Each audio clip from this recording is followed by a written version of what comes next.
কি আমার কথা একটু শুনতে পাচ্ছিস না? শুনতে ঠিকই পাচ্ছি, আমার যে ক্ষুধা লাগছে আমি খাইতে বইছি। আচ্ছা সালেহা, একটা কথা বলি, তুই আর কতদিন তোর দুলা ভাইয়ের বাড়িতে থাকবি রে বোন? সখী হ্যাঁ, আর বেশি দিন থাকবো না সখী। ওদিকে আমার বাবা মা আমার জন্য অনেক চিন্তা করছে। আমিও তো তাই ভাবছি রে, কাকা কাকি খুব টেনশন করছে। কখন যাবি? আমি ওর বাড়িতে চলে যাবো সখী। শুনলাম ঝিনাইগাতি বাজারে নাকি নতুন মেলা বসেছে, জানিস? নতুন মেলা বসেছে। আচ্ছা যাব।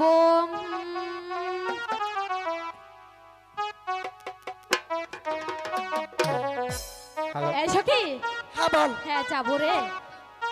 তুই যাবি কিনা সেটা বল, ভালো করে বল। যাবো রে বাবা, যাবো, বললাম তো যাবো। সত্যি বলছি যাবি? সত্যি সত্যি সত্যি বলছি যাবো। হাই গো চলো চলো পানে সখী চলো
চলো